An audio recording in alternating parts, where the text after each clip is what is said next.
In just 50 years, Singapore has transformed itself from a dull stopover to a bustling must-see city in Asia.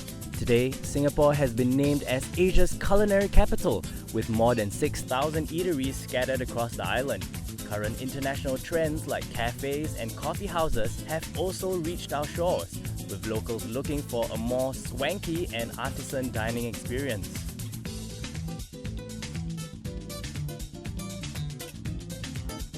As great as the dining trends of the 21st century are, they have started to take a toll on Singapore's more traditional food businesses.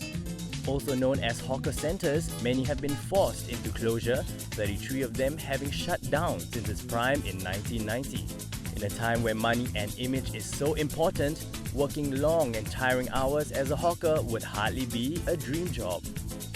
Finding a young hawker in Singapore is like finding a needle in a haystack. After all, only 2% of the 15,000 hawkers in Singapore are under the age of 35.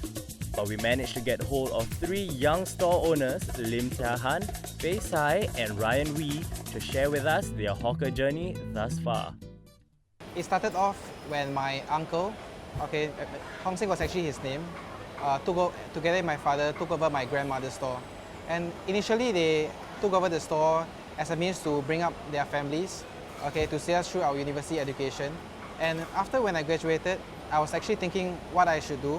And at the point of time, my uncle and my dad, they wanted to retire, and that's the reason why I think that, taking over the store might be a good idea. It started off with the ayam buah keluak burger, which is actually a traditional Nyonya dish. That was the initial thought for ham pao pao. We had to go with the idea of burgers to complete the menu, so we decided to have 5 burgers that incorporate local tastes such as the pork belly and ayam buah keluak. So I was working in specialty coffee for a few years in several cafes.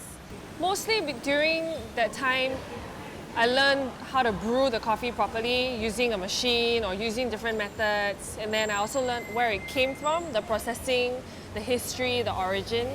And I compared that to what I know of traditional coffee, and it helped me realize that I actually like traditional coffee a lot more, and there's a lot of potential that I can expand it as opposed to the specialty coffee that I already know.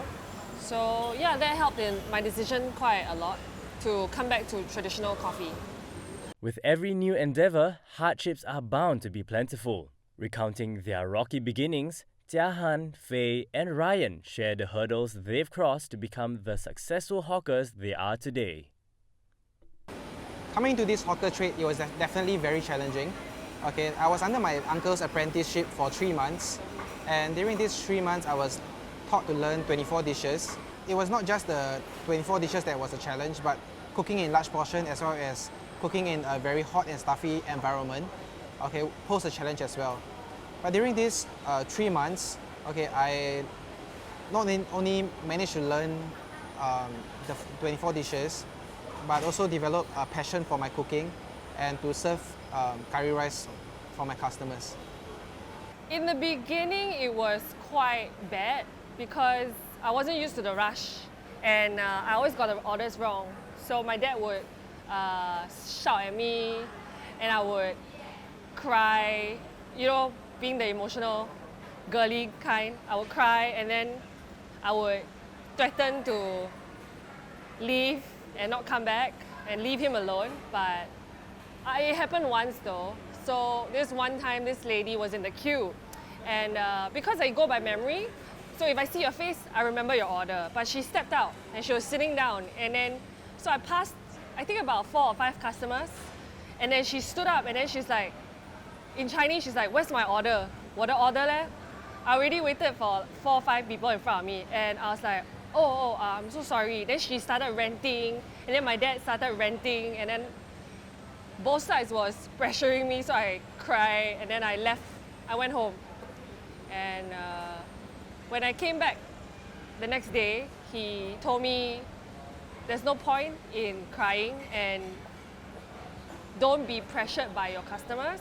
So from then on, it was a lot better. So I got used to the whole hectic rush during lunch and breakfast.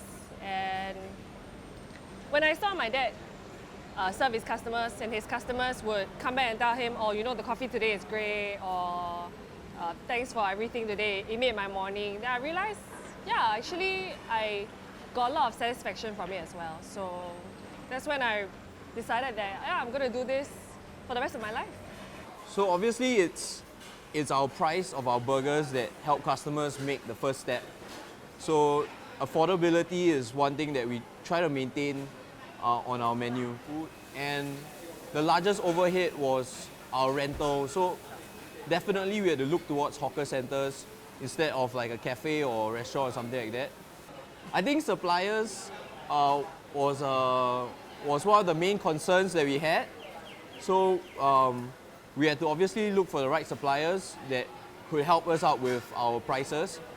But the struggles don't just stop at the beginning. Our hawkers are kept on their toes with everyday challenges that come with running a hawker store. Okay, as the tauke of the store, not only do I have to take care of the quality of the food, cooking-wise, I also have to look after the employees. Definitely hiring of workers is a challenge, and especially for chefs that cook at the store, okay, people tend to work for only, I have chef who comes in and cook for a few days and they give up because the cooking environment is too challenging for them. The biggest struggle is being a hawker and being a relatively young one is the lack of a proper income, especially because I'm starting a family. I have to pay for a house, I have to pay for my wedding dinner, I have to pay for everyday bills. It can come up to a lot. It helps when your partner is earning a stable income, even if it's not very high. But sometimes my fiance will complain and he'll be like, oh, your CPF contribution is not enough, or we need to buy this furniture, but you know, we don't have enough cash on hand. So it doesn't help that when I fall sick, or if either one of me or my brother cannot work, we don't earn. So there's no revenue at all. So we don't have a salary. So that part is the most frustrating part. But because we trade that for doing what we like, it is a bit of a consolation. But when it comes down to it, the money is not very good. Yeah. Despite their struggles, Jia Han, Faye and Ryan have kept their spirits up. They've also taken advantage of their youth, innovating ways to develop and market themselves into better hawkers. As a young hawker, I can help to bring a new perspective to the business, and because I know what the young people like, okay, for example, having a boneless chicken instead of a bone chicken for our curry chicken dish, okay, this helped me to reach out to young people because they are our future consumer. We started a Facebook page, Instagram, try to get followers, invite our friends, but we needed like more exposure, so we decided to do pop-ups. So by doing pop-ups, we were able to engage a larger audience as well. Because my brother and I, we like to travel a lot, we get a lot of new ideas for recipes, for drinks, and we translate that into our drinks here that we sell. And these ideas, these drinks, they present something fresh, something novel to the young crowd here, and that helps a lot in maintaining our image as a very young, upbeat hawker stall. With their current stalls up and running smoothly, our hawkers look towards the future of their businesses and their careers. We are actually thinking of opening new stores. Okay, one that's coming up is located at SMU. For me, I feel that it is very important to have a goal in mind, because working at a hawker center is not just physically exhausting, it's also mentally tiring. For us, after a tiring day, when you go back home, you just want to sleep and not do anything. So having a goal in mind will make sure that you work towards that, and 1 year later you see yourself reaching your goal. Eventually in the future, we want to open a few more shops, maybe 2 or 3 across Singapore, so that it's more accessible to the rest of the country. And like I mentioned before, there's a lot of history and potential. So we want to bring this culture that we have of drinking traditional coffee overseas. This globalization idea we have is quite lofty, but still I think, especially with what I've learned in specialty coffee, I believe it is possible. It may be slow, but it is doable. We are good where we are and there's no plans for expansion. Obviously, we are satisfied with what we earn, and it's a good amount every month, and we are really happy with what we have. You know, I think everybody has to just chill, relax. You just got to take things day by day, and then we'll see how it goes. I mean, it's just business as usual. Like Jia Han, Ryan and Faye, there are a few other young Singaporeans who have taken on the hawker trade and the responsibility of carrying on our local hawker culture. These stalls, in the safe hands of our talented and driven hawkers, have bright futures awaiting them. As we move further into the 21st century, modernizations in the local and global food industries will be inevitable.